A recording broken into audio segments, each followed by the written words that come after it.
Well, folks, we are at the space hangar now in Northern Virginia, and you can see start with the Discovery. Here on the right, I'll take a look at this first, make sure record the whole thing for you, and then we'll go look at the rockets and missiles that are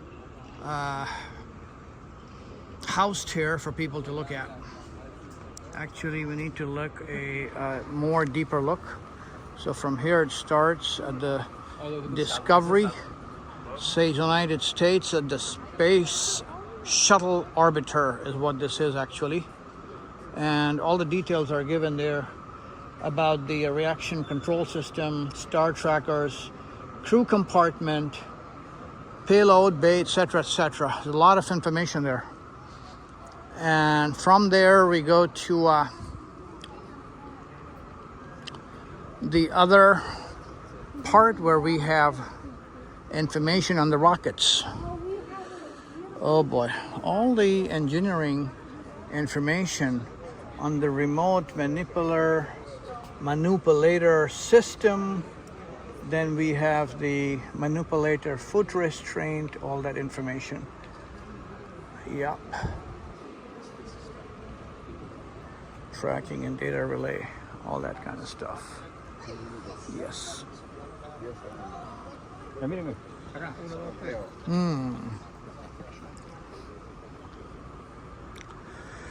Yes, sir.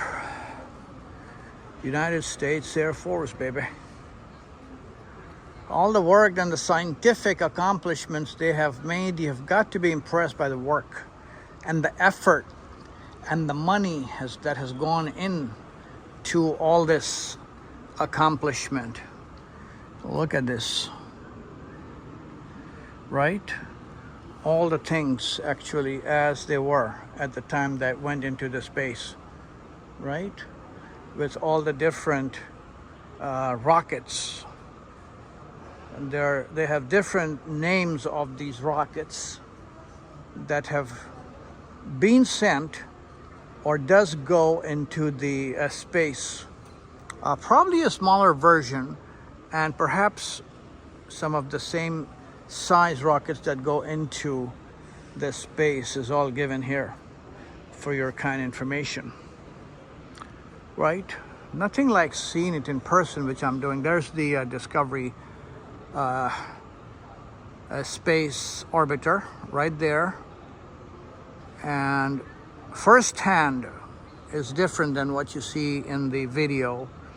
It's very important, especially for children and for people who have no knowledge, to actually go over this and educate themselves. Oh boy, oh boy, oh boy, oh boy, oh boy. Unbelievable. These are the height of scientific discovery, and still people and scientists are learning about how to explore more. I'm going to see that Deep Sky movie, in which there are images and pictures of how the scientists have taken the movies and clips of the outer space, called Deep Sky. It's half an hour or 40-minute movie, which I'm going to see after a few minutes. It must be very, very gorgeous actually, from the very old times until now, how the sky looks from where we can't see it, from within the space or outside of space.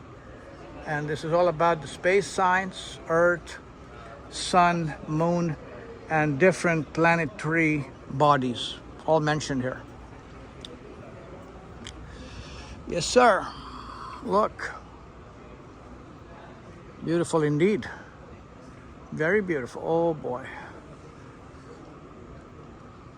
Very, very impressive.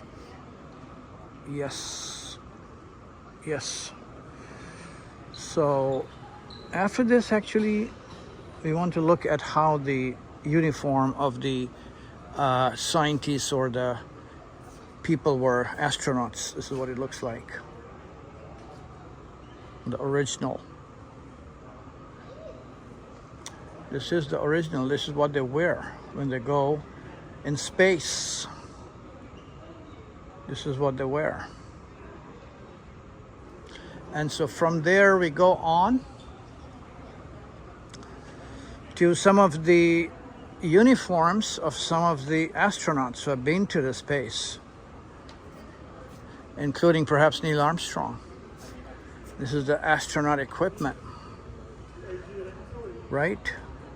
Including the Apollo programs. This is what were used at that time. The gloves, right? All kinds of gloves. Oh boy, oh boy, oh boy. These were the gloves used by the Apollo astronauts.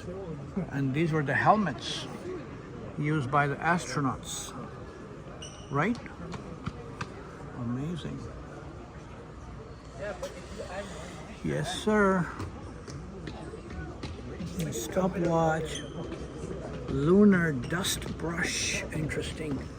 Lunar dust brush.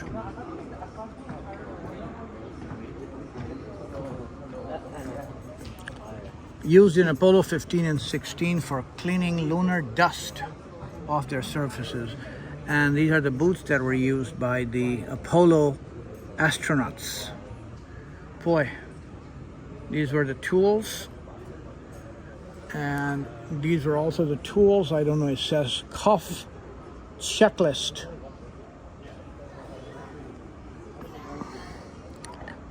This is the notebook. Oh my gosh. During extravehicular activities, they contain instructions for operating the units. Beautiful. And this is what it looks like for their helmets.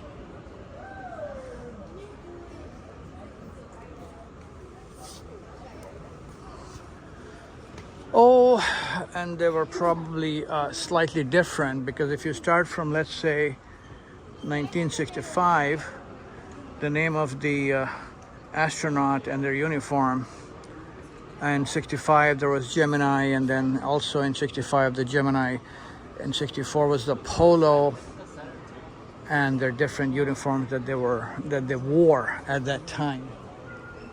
So with that, we come to the training couch, it's called, in Project Mercury. And I don't know what the hell this is. Oh boy. Looks like satellite, but it's probably something else. No idea what these are. This is what the uniform, they have inside the uniform, all these different types of equipment and wires. Gemini heat shield. Oh, that's what it is. Yeah. The Gemini heat shield. Boy. Yep. All the engineering feats of NASA, National Aeronautics and Space Administration. Well, I was in Maryland a week ago, and I met a very young Indian boy who was wearing shalwar kameez. You could not tell him whether he's a high school graduate or what. And the guy next to him introduced him to me, saying that he's a PhD engineer who finished his PhD from MIT and is working as an engineer in NASA, and he lives in Maryland. I was impressed. You know, you could not tell him that he was so educated and so talented, with a PhD in aeronautics engineering, working for NASA. Unbelievable. Yes, mobile quarantine facility. When they come back, this is where they are put, actually, for screening and whatnot, right? When they returned from the moon, this is where they were put for screening. Yeah, so this was very interesting. I'm going to stop here and then make another part of the video for the remaining of the Air and Space Museum in Northern Virginia. Goodbye.